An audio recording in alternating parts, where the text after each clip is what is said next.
keyakinan kita, dan contoh yang paling menarik memang nabi-nabi yang sezaman dan jelas mereka beda mad'unya.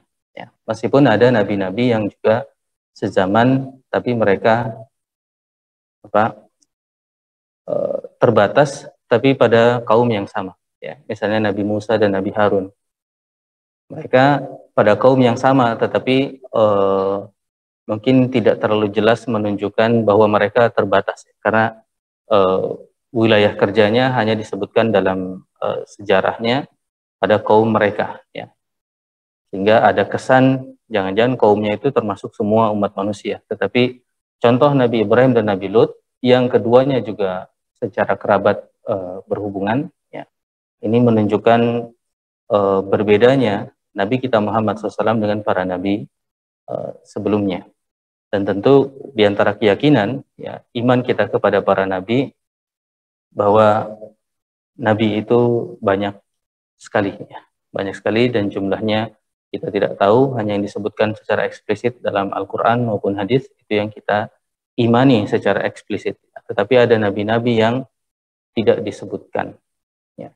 Dan diskusi para ulama tentang ini sangat panjang, sampai-sampai kepada misalnya bahkan kepada mengapa ada nilai-nilai yang istilahnya humanisme, ya, nilai-nilai kemanusiaan, nilai-nilai kebaikan.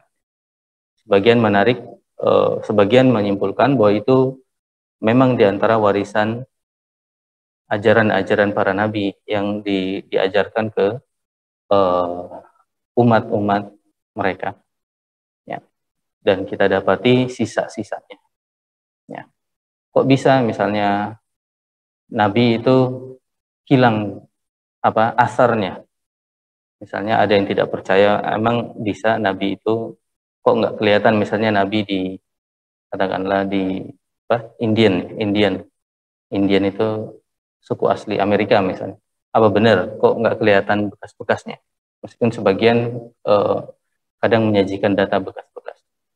Kisah lain dari kisah Nabi Musa juga menunjukkan perubahan yang begitu cepat bisa terjadi pada orang-orang yang telah didatangi Nabi. Kisah Nabi Musa itu, insya Allah, ya, kaum yang sama yang nyebrang laut, lalu hanya selang beberapa hari, ya, 40 hari, itu langsung musyrik lagi. Hanya gara-gara diajak oleh siapa? Samiri, ya, oleh Samiri untuk menyembah sapi yang mereka bikin sendiri dari emas yang mereka kumpulkan. Jadi kaum yang mengalami mukjizat yang luar biasa. Mukjizat luar biasa, ya. Kita ngebayangin aja nggak kebayang gitu. Nyebrang lautan, jalan di kanan kirinya air, dipimpin oleh seorang nabi. Tapi setelah itu bisa juga ternyata berpaling dari perintah nabi tersebut, ya. Padahal itu hanya ordernya 40 harian lah, ya. Nabi Musa pergi itu hanya beberapa hari, dan itu pun ada asistennya lagi, ada Nabi Harun. Ada Nabi Harun di situ, sebuah kaum bisa berubah, ya, bisa berubah. Dan ini sehingga keyakinan kita bahwa dalam ayat Al-Quran, kalau nggak saya sebutkan, ya, bahwa tidaklah kami kirim artinya yang menyatakan Allah telah mengirim para nabi kepada semua umatnya, telah mengirim nabi kepada semua umat, hanya memang saat ini tidak terlihat dampaknya, dan itu memberikan kita rasa syukur, ya, bahwasanya kita masih ada atau hidup dalam kondisi Islam, ya. Karena sebenarnya semua punya probabilitas seperti itu. Geser dikit, maaf ceritanya jadi banyak, mungkin nambah dikit. Ada pertanyaan menarik ketika di Jepang, ya, ada orang Jepang, orangnya mungkin, ya, cerdas lah, ya, berpikir gitu. Dia tanya, lalu setelah beberapa kali ikut pengajian meskipun belum masuk Islam, ya, akhirnya dia tanya, kalau saya masuk Islam gimana senior saya, ya, masa mereka Masa mereka apa? Ya masuk neraka, apa benar seperti itu? Ya akhirnya ya banyaklah pertanyaan-pertanyaan seperti itu. Pertama tentu latar belakangnya kita yakin bahwa sangat mungkin dan keyakinan kita Nabi memang sudah datang juga kepada orang-orang Jepang lah ya, katakanlah senior-senior mereka terdahulu. Jadi pertanyaan itu menarik dan akhirnya kita coba jawab. Wallahu alam, semoga masuk ke pikiran beliau ya. Pertanyaan kita, ya kalau berpikirnya gitu terus nanti keturunan Anda pun akan berpikir seperti itu. Padahal Anda sebenarnya kalau sudah yakin ya pindah aja. Maksudnya pilih aja keyakinannya. Karena kasihan nanti generasi setelahnya mengira itu tidak benar hanya gara-gara seniornya tidak mengambil keputusan untuk pindah karena memikirkan seniornya. Akhirnya mengikat, wallahu alam, masuk atau tidak. Dan akhirnya suatu hari remaja ini ya nelpon ya minta datang ke masjid padahal jam kuliah saat itu. Ya. Alhamdulillah bersyahadat dan sekarang jadi profesor ya. Jadi profesor di kampus yang juga boleh dibilang nomor 1 di Jepang ya, Tokyo University. Dengan apa? Bidangnya tentu studi Islam. Maaf geser kemana-mana. Tapi keimanan kepada Nabi ini cerita atau salah satu faktor yang sangat ya sebenarnya kita ketahui ini salah satu dari rukun iman. Dan kisah ini berangkat dari kisah Nabi Ibrahim dan Nabi Lut. Ya. Jadi malaikat ini dinasnya sebenarnya ingin mengadab kaumnya Nabi Lut. Tapi ada tugas sampingan yaitu bertamu kepada Nabi Ibrahim. Dan ini yang menjadi kemungkinan logika yang dipakai oleh Imam Nawawi. Karena setelah ini bab yang ditulis oleh Imam Nawawi adalah keutamaan memberikan kabar gembira. Jadi ini nyambung nih, karena malaikat ini datang, maka dari sisi Nabi Ibrahim memuliakan tamu. Tapi dari sisi tugas malaikat, sebenarnya malaikat itu mau ngapain? Mau menyampaikan kabar gembira. Jadi 2 chapter yang berurutan dalam Riyadhus Shalihin. Di sini disebutkan dalam surah Az-Zariyat, hal ataka haditsu dhaifi Ibrahim, ya, sudahkah datang kepadamu kisah atau kejadian dhaifi Ibrahim al-mukramin, tamunya Nabi Ibrahim yang dimuliakan. Itu para malaikat yang bertamu tentunya dalam bentuk manusia ya, dalam bentuk manusia. Dan keimanan kita kepada para malaikat, mereka bisa berubah-ubah wujud ya. Salah satunya menjadi seperti manusia ya.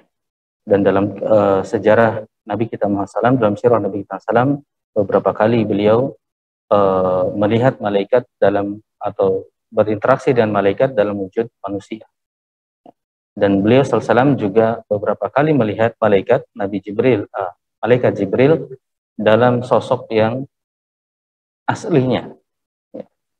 Yang sosok aslinya di mana disebutkan sampai menutup ufuk ya. Jadi saking gedenya langit itu nggak ketutup gitu. Langit yang gede itu sampai ketutup oleh malaikat Jibril.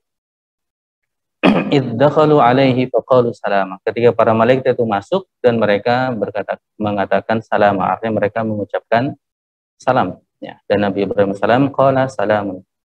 Nabi Ibrahim juga mengucapkan salam. Salamun qaumun munkarun.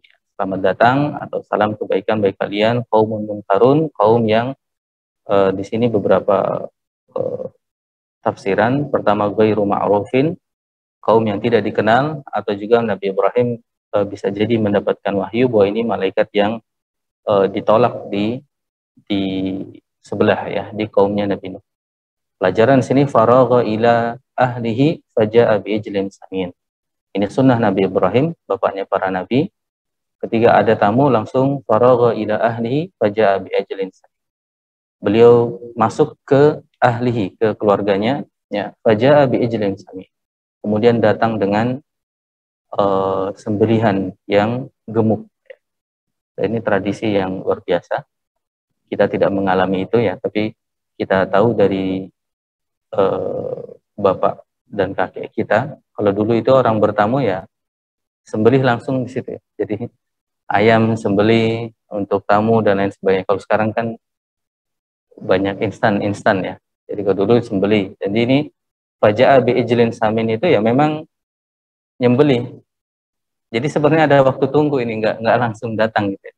Ada waktu tunggu. Hanya Allah alam tidak diceritakan waktu nunggu itu ngobrol apa. Itu enggak diceritakan. Tapi ada kejadian ya, ada fase-fase yang menarik. Dan ini mungkin kenikmatan tersendiri yang kita tidak dapat, yaitu suasana bertamu lalu langsung dipotong. Allah alam, Bapak ngalami makan itu langsung potong gitu, potong di tempat ya.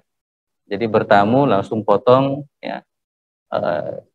Ya kita tidak mengalami menariknya era itu, sebagaimana mereka tidak mengalami era instan yang kita nikmati sekarang. Artinya hal-hal seperti itu mungkin tiap generasi punya kekhasannya masing-masing ya.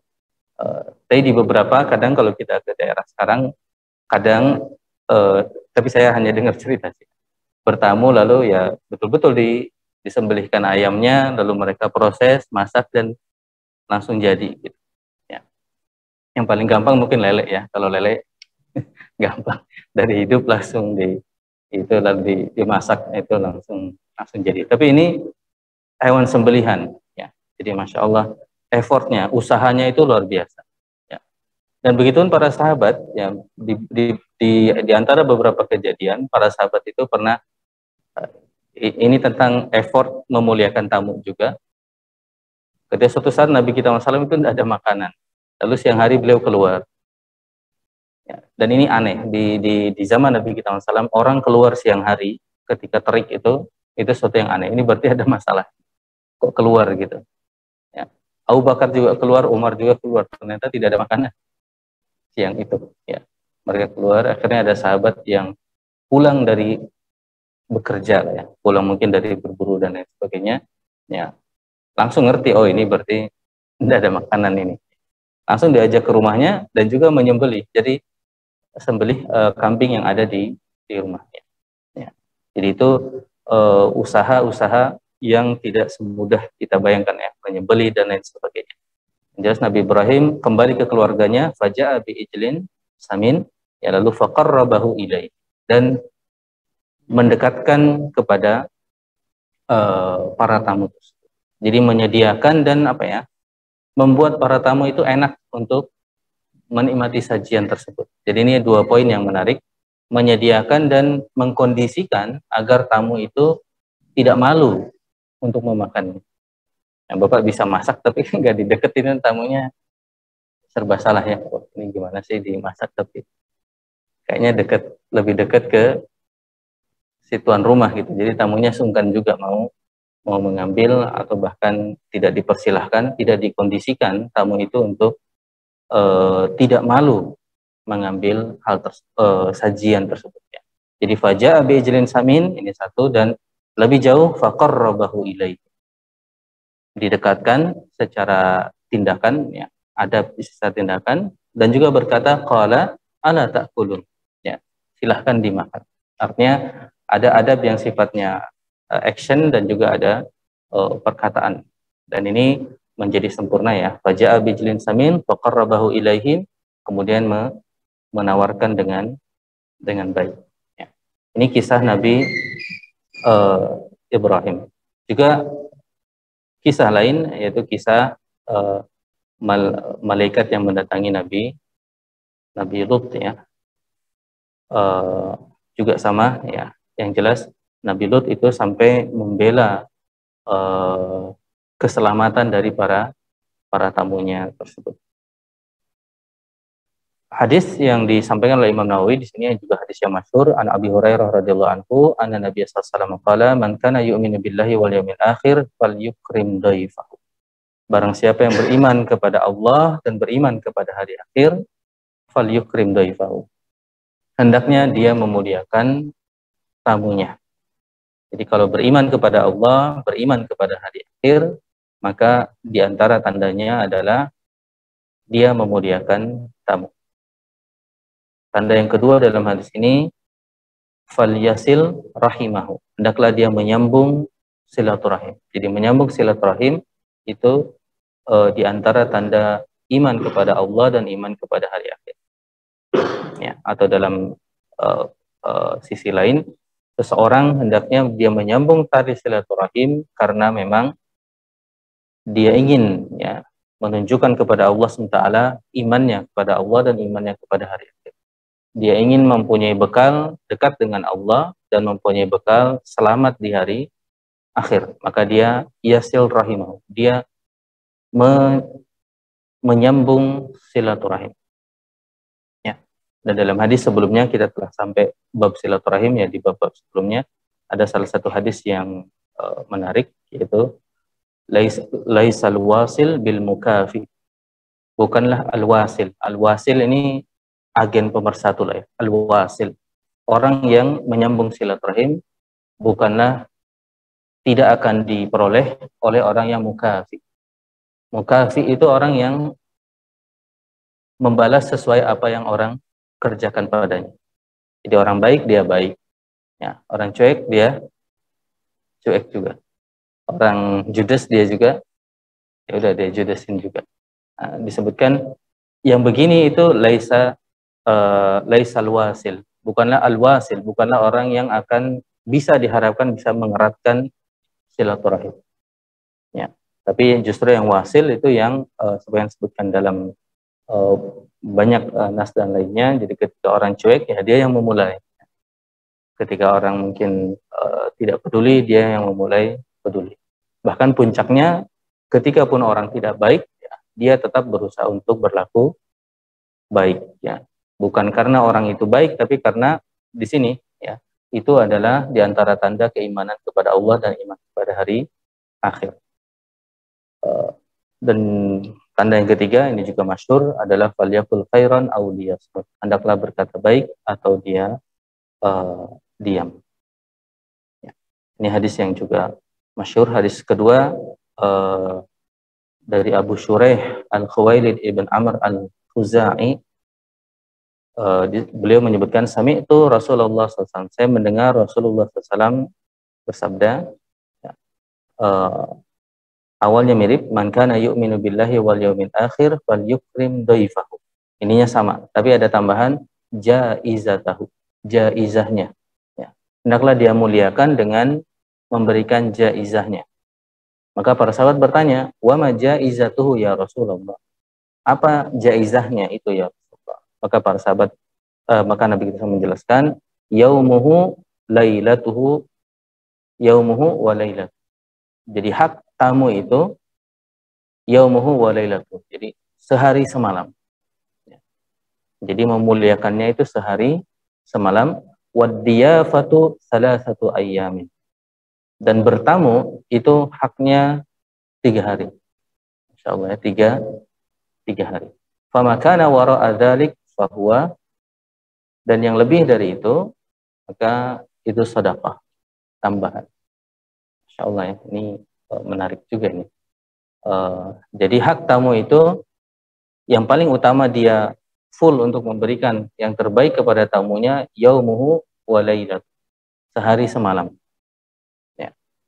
Dan hak ukhuwah, hak persaudaraan itu dijamu 3 hari 3 malam. Ya. Ini mungkin bisa jadi alasan kita kepada Allah SWT kalau kita mau minta nambah rumah yang lebih gede. Ya Allah, saya ingin mengamalkan sunnah ini. Ya. Maka saya kayaknya perlu tambahan kamar. Jadi banyak argumentasi kepada Allah SWT. Ya Allah, anak-anak saya udah gede nih.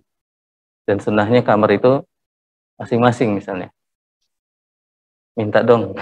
Ini bahasa kitanya. Jadi banyak argumentasi-argumentasi yang bisa berbasis ajaran Allah SWT sendiri. Misalnya ini kan juga tidak mudah lah ya. Artinya disitulah perlu mujahadah, perlu pengorbanan. Ya. Karena mungkin dan sedikit banyaknya pasti ada hal-hal yang menjadi tidak normal. Tidak normal maksudnya biasanya tidak ada tamu, sekarang ada tamu. Disitulah ada mujahadahnya, dan dari situlah ya sisi ibadah atau sisi pahalanya itu dari situ, bahwa kita siap direpotkan, ya, siap direpotkan. Tentu benar-benar ikhlas sebenarnya, tidak direpotkan lain sebagainya. Makanya kadang ya sebagian kita bilang, wah maaf nih merepotkan. Ya. Tapi yang namanya teman persaudaraan memang begitulah, saling merepotkan satu sama lain. Dan disitulah nilai kekeluargaannya, disitulah nilai ukhuwahnya, kesiapan untuk direpotkan oleh saudara kita. Ya, dan itulah nilai ukhuwah, yaitu orang-orang yang memang siap untuk direpotkan dan saling merepotkan lain. Ya, kan sehari semalam kan enggak mudah ya melayani tamu. Tempat tinggalnya, ya, belum makannya, ya. Bahkan sunnahnya 3 hari 3 malam, ya. Jadi minimal kita harus bisa nge-grab food atau go food 3 hari 3 malam. Ya. Ada jaminan grab food 3 hari 3 malam. Tapi tentu ala qadrihi lah ya, sesuai dengan kemampuan kita. Dan kalau lebih maka sedekah. Hadisnya muttafaqun alaihi. Ya bagi kita tentu minimal semangatnya lah ya. Dan ini sangat mungkin sebenarnya dalam bentuk-bentuk lain. Ya, misalnya sebagian orang kalau ada tamu dari luar kota, ya, maka dia kalaupun tidak langsung di rumahnya, minimal dia menjaminkan tempat tinggal bagi tamunya tersebut. Ya, bisa di rumahnya atau di tempat-tempat lain. Ya. Sekarang mungkin lebih mudah lah ya. Ada banyak jejaring penginapan murah lah ya. Mulai dari Oyo, Red Doors dan lain sebagainya. Ya, itu murah dan mungkin lebih mudah. Enak bagi kita, tamunya juga mungkin lebih nyaman gitu ya.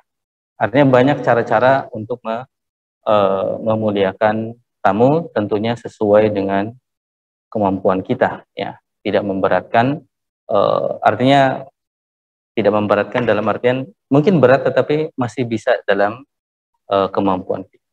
Ini satu sisi, dan ada sisi yang menarik dan menunjukkan bahwa agama Islam bukan agama yang satu arah saja ya. Jadi ada 2 hal, karena di sini ada yang menerima tamu dan ada yang bertamu. Lalu buat yang bertamu apa nih ajarannya, aturannya? Ya. Sini sebutkan dalam hadis lain, wa fi riwayah, dalam riwayat lain, li Muslim, bagi Imam Muslim itu ada tambahannya. La yahillu li Muslim, tidak halal bagi seorang Muslim ayyuqima inda akhihi hatta yu'athimah. Dia bertamu kepada saudaranya hingga menyebabkan saudaranya itu berdosa. Jadi kembali ya, sebagaimana banyak dalam ajaran Islam ya, ada keseimbangan seperti itu. Qalu, maka para sahabat berkata, ya Rasulullah, kaifa yu'athimu? Bagaimana kita menyebabkan dia berdosa? Nabi kita selalu mengatakan, yuqimu indahu wala syai'a lahu yukrihi bihi. Anda bertamu kepadanya padahal dia tidak punya untuk memuliakan kita. Ya. Dalam beberapa penjelasan pertama, dia tidak punya, bisa jadi kemudian dia memaksakan melebihi kemampuannya, atau bisa jadi minimal orang itu akhirnya dibawa pada kondisi yang membuat mereka ya keberatan. Ya. Dan orang yang keberatan bisa jadi tergoda untuk keluar dari mulutnya yang tidak baik, ya, dari hatinya yang tidak baik, ya.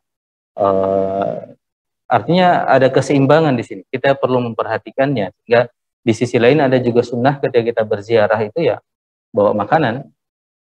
Kita membawa makanan sehingga tidak memberatkan. Jadi kita bisa happy. Jadi suasana happy itu dapat ya. Tetapi kita tidak memberatkan. Ya, tidak memberatkan mereka. Kita bawa makanan sendiri. Dan ini suasana yang sangat indah tentunya ketika memang yang ditamu juga siap ya, dan tentu sesuai kemampuannya, yang bertamu juga bawa. Jadi itu idealnya ya. Tentu ya kalaupun tidak ada ya, istilah orang kita mangan orang makan, yang penting ngumpul gitu ya. Kalau sama-sama mengerti seperti itu ya, itu bentuk ukhuwah yang lainnya, karena kita sama-sama tahu ya, akhirnya ya udah, yang penting kita ngumpul dan kita happy dengan apa yang kita bisa dapatkan dalam pertemuan tersebut. Artinya tingkatan-tingkatannya berbeda-beda, dan yang jelas ziarah itu sendiri sudah sebuah pahala, ya. Ziarah sendiri sudah sebuah pahala, sehingga jangan sampai terhalang oleh hal-hal yang sifatnya hal-hal yang lain, ya. Mau ziarah tapi nggak bisa bawa sesuatu misalnya, itu jangan sampai menghalangi. Karena masya Allah ya, orang yang ziarah sendiri, ziarah dalam arti yang berkunjung ke temannya, ya, itu kan ketika kita berniat saja, maka apa keutamannya? Malaikat berdoa terus sepanjang kita menuju ke rumah orang tersebut. Dan itu tidak ada diskusi tentang bawa makanan atau apakah orangnya berat atau tidak. Ya. Maka adabnya memang juga tidak eh, tidak terlalu lama, ya, dan lain sebagainya. Ini diantara adabnya tidak memberatkan dan lain sebagainya. Ini dari sisi yang bertamu, dari sisi yang ditamui, ya. Maka ajarannya sesuai nama bab ini, dia diusahakan untuk memuliakan tamu. Kita ingat ingat kisah sahabat yang sampai jatah makanannya dikasih ke tamunya. Itu diantara bentuk bagaimana ikramud dhaif, memuliakan tamu, ya, bahkan lebih dari kemampuannya. Bahkan dia bisa menjaga hatinya untuk tidak ya berpikir atau mengatakan yang macam, ya. Karena semuanya di luar dugaannya sebenarnya. Kita ingat kisahnya ya, Rasul berkata, saya ada tamu, ya, dan ya masya Allah ya, bahkan Rasulullah sendiri mengalihkan tamunya ketika beliau SAW tidak bisa menjamunya, artinya tidak ada yang bisa dijamu. Artinya itu boleh saja ketika memang kondisinya seperti itu. Dan sahabat-sahabat lain pun menolak, ya nggak bisa. Artinya bukan sebuah kehinaan ketika kita tidak bisa gitu ya. Ya, sahabat lain pun kan seperti itu. Bahkan Nabi kita SAW mengoper tamunya tersebut. Dan itu tidak merupakan bentuk menghinakan tamu. Ya. Makanya beliau SAW menggunakan apa yang beliau bisa, yaitu para sahabatnya, untuk tetap memuliakan tamu tersebut. Ya. Jadi bisa jadi kalau ketua DKM kedatangan tamu ini ditawarin ke jamaahnya, ada tamu nih dari DKM lain gitu, bertamu, tapi kebetulan hari ini sedang banyak keluarga ngumpul, siapa yang mau menerima tamu ini? Mungkin bisa bentuknya seperti itu ya, dengan gaya yang berbeda mungkin. Saya mau menginapkan di hotel ini, siapa yang mau nyumbang biaya hotelnya? Mungkin bentuknya jadi seperti itu. Yang jelas ya kisah itu mengajarkan kepada kita, bahkan yang menolak karena memang berat itu pun bisa mengalihkan itu memungkinkan. Ya. Jadi kalau kita mau berusaha semampu kita, ya memberi apa yang bisa, bahkan mengalihkan hak kita, maka itu hal yang luar biasa ya, bahkan sampai diabadikan dalam Al-Quran ya. Kisah keluarga kecil itu diabadikan terus dalam Al-Quran. Khair itu tentang memuliakan tamu, dan dua sisi yang juga dibahas dalam hadis ini, sisi yang bertamu dan sisi yang memuliakan, artinya sisi orang yang didatangi. Ya. Kalau malaikat tadi jelas malaikat yang mengatakan salam, itu diantara adab-adab bertamu.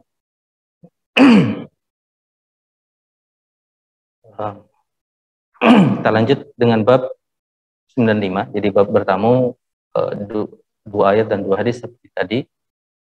Bab 95 disinggung sedikit. Imam Nawawi rahimahullah memberi babnya bab istihbab at-tabsyir, bab disunahkannya kita memberi kabar gembira, ya, atas kebaikan ya bagi orang lain. Jadi disunahkan memberikan kabar gembira, dan ini masuk secara umum ajaran Islam itu mengajarkan untuk istilahnya idkhalul khair, untuk apa ya, memberikan kegembiraan kepada orang, ya, memberikan kegembiraan kepada orang lain.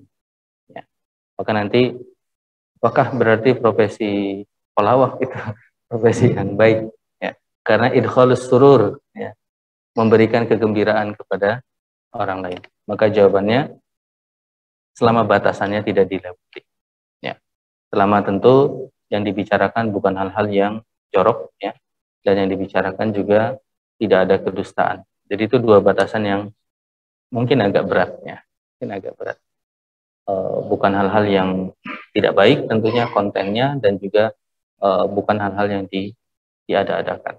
Maka ada juga tema-tema tentang bagaimana Nabi kita SAW coba menghidupkan suasana dengan hal-hal yang lucu lah ya versi kita, hal-hal yang menarik yang membuat orang-orang tertawa.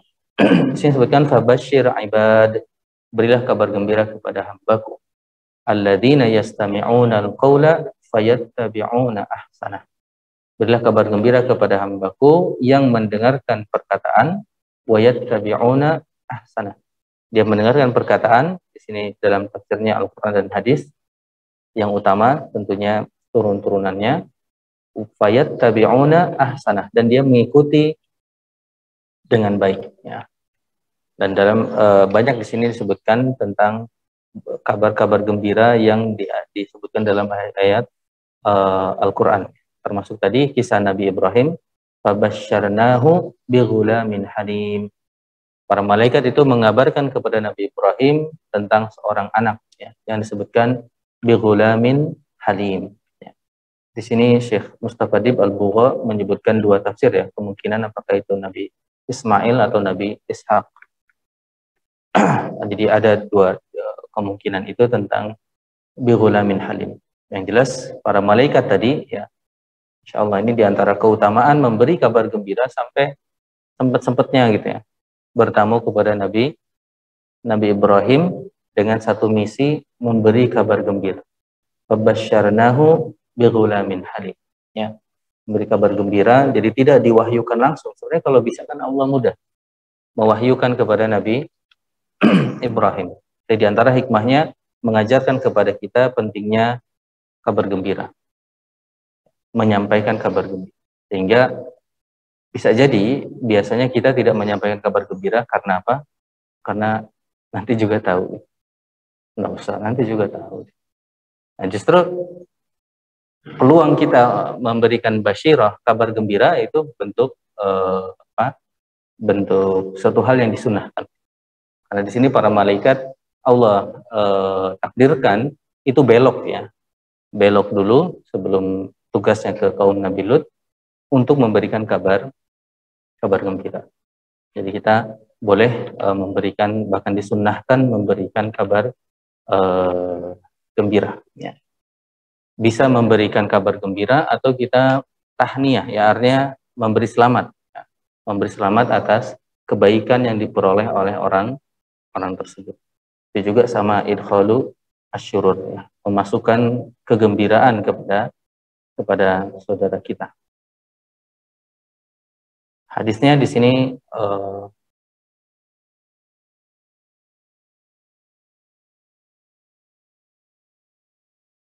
dari Abu Ibrahim yuqalu Abu Muhammad ya, disebutkan juga Abu Muhammad Abdullah bin Abi Aufa radhiyallahu anhuma anna Rasulullah sallam basyara Khadijah radhiyallahu anha, bahwa Nabi kita sallam basyara, memberi kabar gembira kepada Khadijah ya, memberi kabar gembira kepada Khadijah istri beliau sallam bi baitin fil jannah, dengan rumah di surga, min qasabin ya, dari mutiara, la sakhaba fihi wala nasaba ya, tidak ada teriakan-teriakan yang tidak baik di sana, tidak ada juga kelelahan di sana. Jadi bahwa ini yang diambil oleh Imam Nawawi, bagaimana Nabi kita SAW mencontohkan memberikan informasi-informasi yang bisa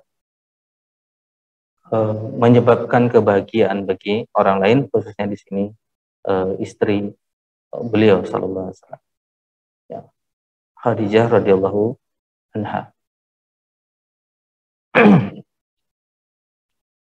Selain itu di sini disebutkan tentu keutamaan Khadijah radhiyallahu anha ya.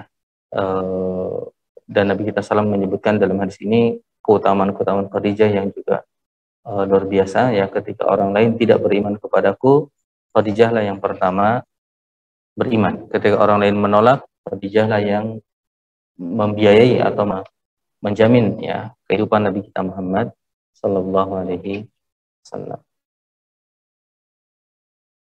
Itu yang pertama. Dan yang kedua, kisah yang agak panjang, ini mungkin singkatnya disebutkan oleh Abu Musa al-Ash'ari. Jadi ini Abu Musa cerita tentang pengalamannya suatu hari ya bersama Nabi kita SAW. Anahu tawaddo'a, bon Abu Musa al-Asy'ari wudu ya fi baitihi, di rumahnya beliau wudu. Tsumma kharaja faqala la alzamanna Rasulullah sallallahu alaihi wasallam la akunanna ma'ahu yaumi hadza. Beliau wudu lalu keluar ya. Beliau wudu lalu keluar, lalu Abu Musa al-Asy'ari mengatakan la alzamanna Rasulullah sallallahu alaihi wasallam wala akunanna ma'ahu yaumi hadza. Jadi beliau keluar lalu menyatakan rencananya hari ini. Rencananya hari ini. Jadi apa rencana beliau? Radhiyallahu anhu, beliau sebutkan la alzamanna, saya akan bermulazamah kepada Rasulullah SAW hari ini. Jadi saya hari ini jadwal saya adalah menemani Rasulullah Sallallahu Alaihi Wasallam. Nah, ini banyak pelajaran. Pertama tentu ya tentang agenda harian lah ya kalau boleh dibilang. Ini menarik karena para sahabat keluar rumah itu langsung menyatakan, oke, saya hari ini mau begini. Jadi beliau wudu keluar rumah lalu berazam la alzamanna. La alzamanna ini ada dua penguat secara bahasa azam ya, lam di awal dan nun taukid di akhir. Jadi kuat ini. Saya akan bermulazamah, akan menemani Rasulullah SAW. Saya akan bersamanya hari ini. Jadi pertama bagaimana ada niat harian, ada niat harian. Dan ini banyak disebutkan ya para ahli psikologi, para motivasional, buku-buku motivasi tentang pentingnya ibadah harian. Maksudnya target harian. Ya. Secara umum tentu target harian kita dalam wirid ba'da atau wirid pagi hari kita kita minta ilmu yang bermanfaat, rezeki yang baik. Allahumma inna nas'aluka ilman nafi'an, rizqan thayyiban wa amalan mutaqabbalan. Jadi tiga ini secara umum yang kita cari di hari tersebut. Ilmu yang bermanfaat, jadi kita niatnya nambah ilmu. Atau rezeki, kita juga berniat ya meminta kepada Allah SWT untuk ditambah rezeki yang baik, dan juga amalan mutaqabbalan, amal yang diterima. Kalau diterima Allah SWT itu tentu amalnya pasti baik ya, amalnya pasti baik, berkah dan sebagainya. Ini tiga yang diajarkan dalam ajaran Islam. Tapi ini umum ya. Maka sebaiknya ada yang lebih spesifik ya. Ilmunya itu apa? Ya. Ilmunya itu mau nyari apa? Ya. Kalau nyari rezekinya itu kira-kira mau ngapain ya. Amalnya itu mau apa? Dan ini diantara sunnah para sahabat di sini disebutkan keluar rumah, wudu, keluar rumah langsung la alzamanna, saya akan. Ya. Jadi ini mungkin sunnah yang menarik ya, bahwasanya penting bagi kita punya target. Ya. Dan target di pagi hari ini menjadi penting karena kalau nggak ada target, ya nggak jelas semuanya. Semuanya berjalan mengalir saja ya, semuanya mengalir, tidak ada target. Target ini banyak halnya, misalnya saya hari ini dari ibadah harian ya. Saya hari ini akan melengkapi membaca setengah juz. Mulai dari yang seperti itu. Saya hari ini akan zikir apa, saya hari ini akan apa, termasuk juga amalan-amalan pekerjaan lainnya, itu yang kita azamkan dalam diri. Ya. Beliau Abu Musa al-Asy'ari berazam. Wudu, keluar rumah, berazam. Dan ini diantara mungkin hal kecil yang perlu untuk kita kampanyekan, yaitu juga keluar rumah dengan membaca doa keluar rumah ya. Ini mungkin juga diantara bentuk perlindungan yang paling baik ya. Kalau agak lebay sedikit mungkin kita bisa kampanye membangun bangsa dengan membiasakan doa keluar rumah ya. Karena Masya Allah ya, kalau kita baca doa keluar rumah itu luar biasa ya. Setan itu sampai putus asa gitu. Setan sampai putus asa untuk menggoda orang tersebut. Kita berharap banyak kalau semua orang yang pergi keluar rumah di negeri ini, itu setan putus asa. Artinya setan putus asa untuk menggoda dia. Kalau setan putus asa kan berarti semuanya kebaikan itu. Jadi kita orang-orang yang keluar rumah mau mengerjakan kebaikan. Ya. Sampai setan putus asa. Ya. Doanya Bismillahirrahmanirrahim, la haula wala quwwata illa billah. Sebagian hadis menambahkan ya ada beberapa tambahan, tapi minimal doanya tersebut. Bismillahirrahmanirrahim. La haula wala quwwata illa billah. Jadi hal-hal yang sederhana ya sampai hal-hal yang besar, azam yang besar tadi. Lalu juga beliau Abu Musa al-Asy'ari action. Faja'a al-masjid. Maka beliau mencari Nabi Muhammad SAW, datang ke masjid. Fasa'ala, beliau bertanya di mana Nabi kita Muhammad SAW. Ya, kebetulan tidak ada di masjid, ditunjukkan arahnya, dan ternyata beliau SAW sedang ada di sebuah sumur lah ya, ada sumber air begitu. Beliau sedang istirahat di situ. Ya, dan Abu Musa al-Asy'ari maka akhirnya beliau mendetailkan lagi. Oke, kalau begitu saya jadi penjaga pintu Nabi Muhammad SAW.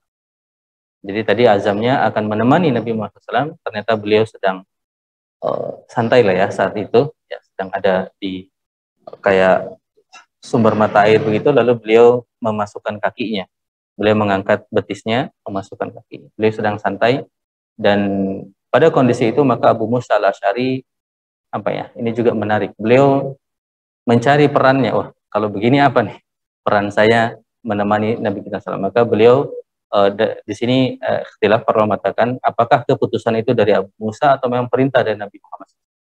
Sebagian riwayat hadis mengatakan Nabi kita SAW memerintahkan Abu Musa jaga pintu kurang.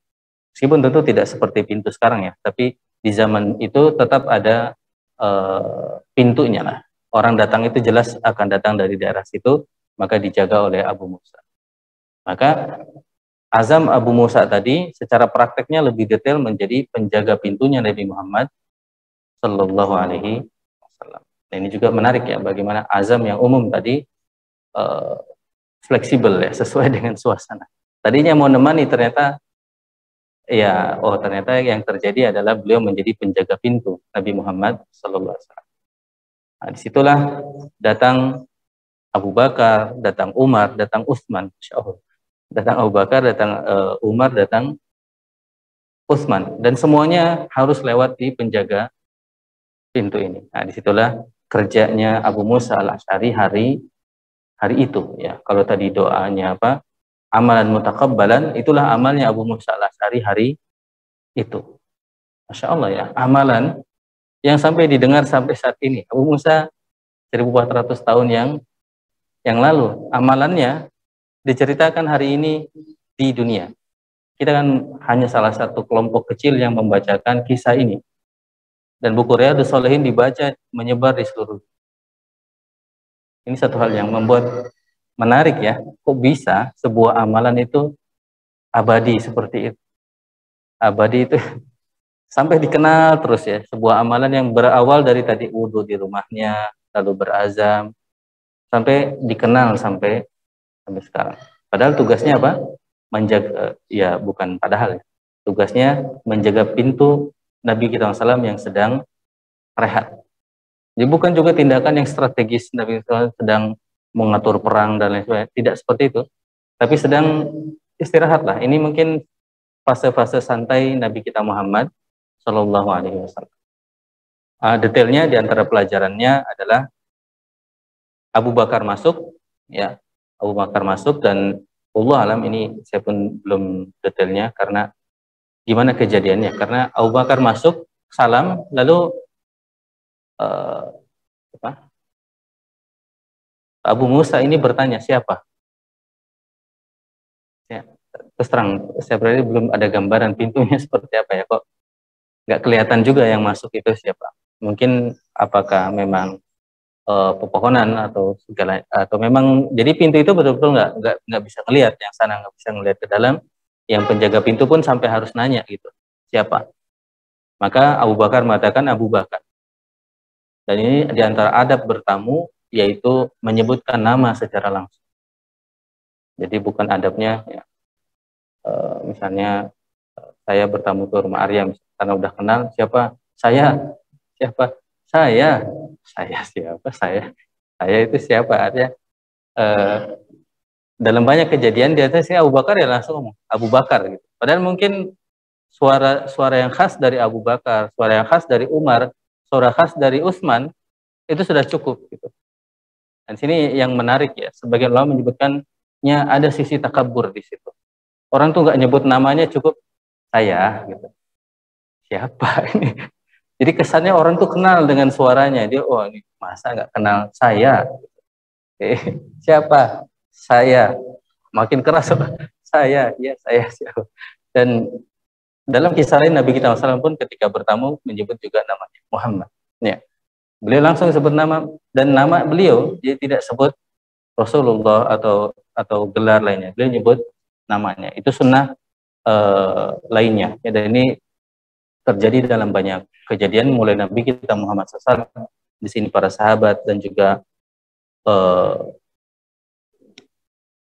yang saya ingat ulama tabi'in yang juga kisah tentang pentingnya menyebutkan nama. Ya, kisahnya itu malah menarik ya. Jadi ada ulama, beliau salah satu tokoh 7 ulama fuqahanya Madinah. Ashabul Madinah itu ada 7 fuqaha yang terkenal. Ya, salah satunya adalah Ibnul Musayyib. Ibnul Musayyib. Ibnul Musayyib itu punya murid, ya, banyak murid. Lalu ada satu muridnya yang beliau pilih sebagai murid terbaik. Dan malam itu beliau kasih hadiah. Beliau bertamu. Muridnya tanya, bertamu ya. Jadi mungkin kayak pesantren lalu ada kamar-kamar gitu ya. Siapa? Ditanya dengan salam, lalu siapa? Nah, di situ beliau menyebut namanya Sa'id. Sa'id Ibnul Musayyib. Ya. Ana Sa'id. Di situ juga para ulama mengatakan, mengapa dia sebut nama ya? Padahal mungkin namanya dia kiai, di situ nyebut ngomong aja, gitu aja mungkin dia udah, wah ini kiai ini. Tapi dia sebut namanya, dan itu menunjukkan kerendah hatian dari kiainya ini karena nyebut nama. Ya, dia kiainya. Ini menarik karena muridnya datang lalu bapaknya ini nyebut ngasih hadiah. Hadiah kiai kepada muridnya apa? Biasanya apa? Anak perempuannya. Jadi ternyata di balik Sa'id Ibnul Musayyib ini ada putrinya. Dia langsung dihadiahkan, saya nikahkan kamu dengan putri saya malam ini. Dan malam itu langsung nginap di rumah. Karena kan sah ya, karena sudah ada tidak sah saat itu sih ya. Karena perlu ada saksi juga. Tapi disebutkan saya akan nikahkan kamu. Yang jelas malam itu langsung menginap. Ini ada detail-detail lain. Jadi malam itu langsung nikah. Tapi yang saya ingat dari pelajaran itu diantaranya Sa'id Ibnul Musayyib itu nyebut namanya ketika bertamu. Ya. Itu satu sisi. Yang sisi lain terkait bab ini adalah ketika Abu Musa menyampaikan kepada Rasulullah yang sedang istirahat, ada Abu Bakar, boleh masuk enggak? Ya. Maka Rasulullah menyatakan boleh, tetapi bukan hanya boleh, Rasulullah mengatakan boleh dan beri kabar gembira bahwa dia akan masuk surga. Pelajaran bahwa Abu Bakar masuk surga mungkin bagi kita ya, iyalah kita sering dapat info tersebut. Tetapi kok pakai perlu ditambah segala? Ini pelajarannya yang ingin diambil di bab ini, bahwa memberi kabar gembira itu sesuatu yang disunahkan. Dan bisa jadi ini sebenarnya Abu Bakar sudah sering mendapat kabar gembira tersebut. Tetapi Rasulullah sempat-sempatnya menambah informasi, iya suruh masuk dan kabarkan kepada kepada semua 3 ini, Abu Bakar, Umar, dan juga Utsman, bahwa baginya surga. Ya. Istilahnya disebutkan, Rasulullah mengatakan, izinkanlah lahu wa basyirhu bil jannah. Izinkan dan berikanlah kabar gembira dia dengan surga.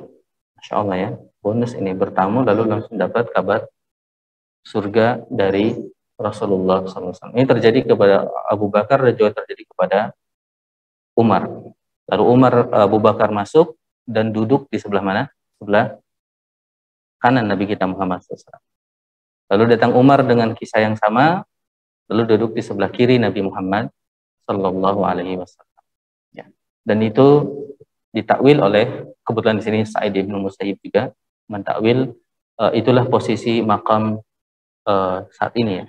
Di Nabi kita Muhammad SAW, Abu Bakar, kemudian Umar. Dan mereka sama, mereka kemudian membuka kakinya sampai betis dan dimasukkan ke sumber air.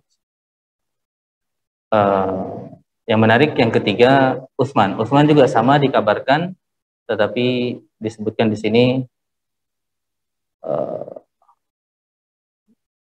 jadi agak detail juga ya, Rasulullah menyebutkan i'dzan lahu wa basyirhu bil jannah ma'a balwa tusibu. Izinkan Utsman masuk, kabarilah kabar gembira dengan surga beserta ujian yang akan dia hadapi. Jadi detail tentang, jadi Masya Allah ya, detail sekali informasinya. Padahal ini kan cuma izin masuk. Artinya ya enggak nanti aja kalau udah datang diomongin gitu. Tapi Allah alam, tentu ini hikmah yang menarik. Beliau ngabarkan kepada Abu Musa, oke, suruh masuk, beri kabar gembira dengan surga, khusus kepada Utsman beserta musibah yang akan dialami. Ya, musibah yang akan dialami oleh Utsman, kita tahu fitnah yang terjadi kepada Utsman ya, fitnah yang terjadi kepada Utsman ya, dan ini disebut fitnah oleh Nabi kita Muhammad. Balwa tusibu ya. Mungkin pelajaran lainnya, ketika Utsman disampaikan begitu, komentarnya apa?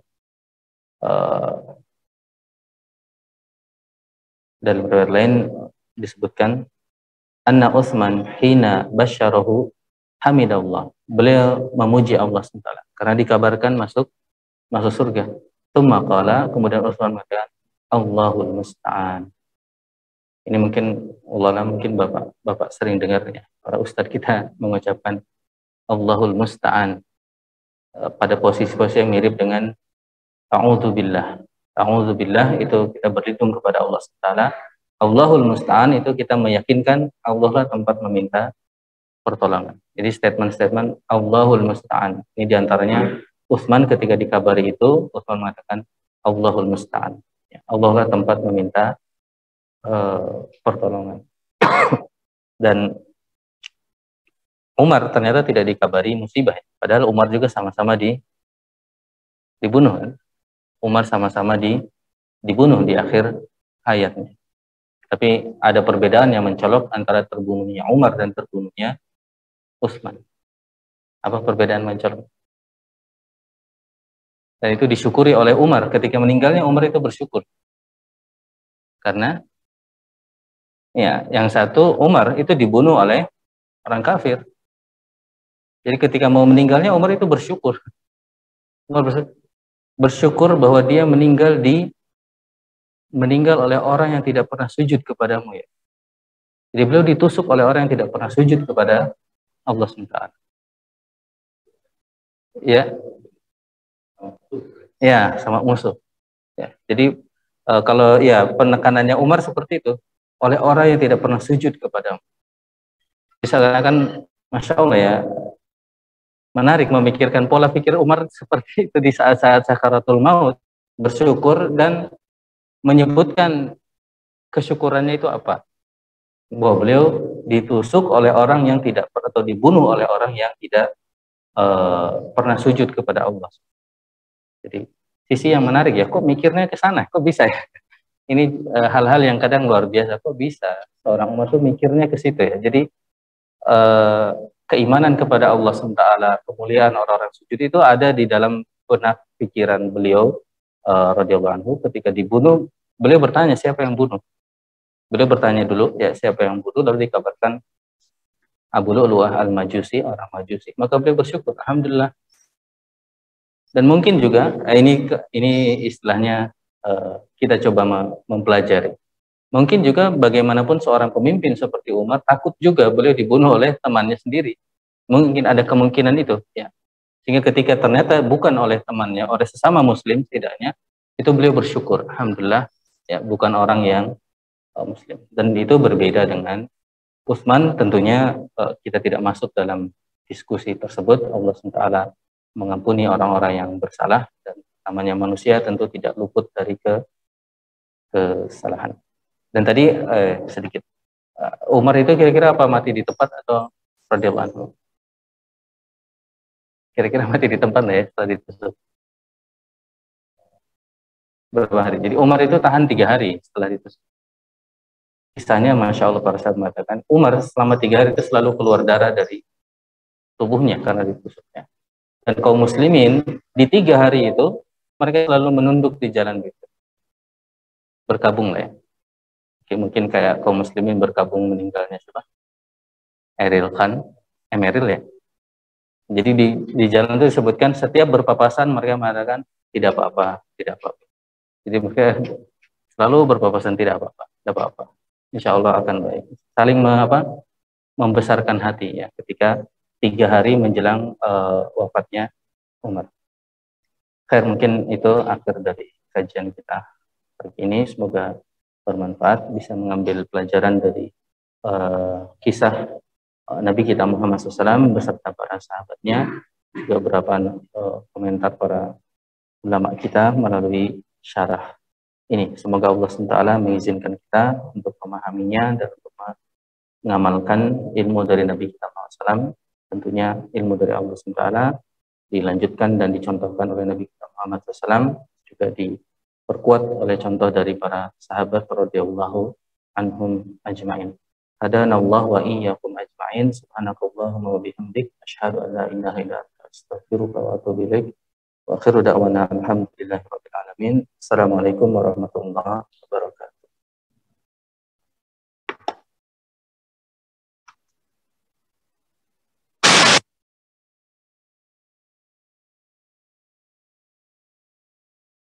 Recording stopped.